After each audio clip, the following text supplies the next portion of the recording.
Hey guys, really quick video for our Nature and Environment in Japan playlist.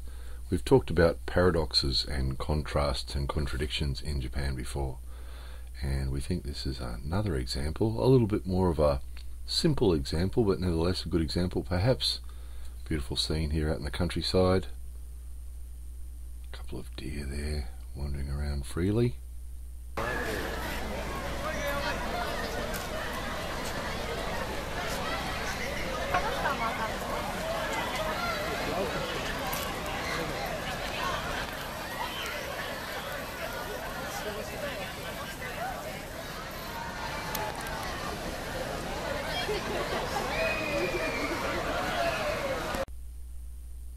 That was in the park outside Todaiji Temple in Nara that we showed you once before.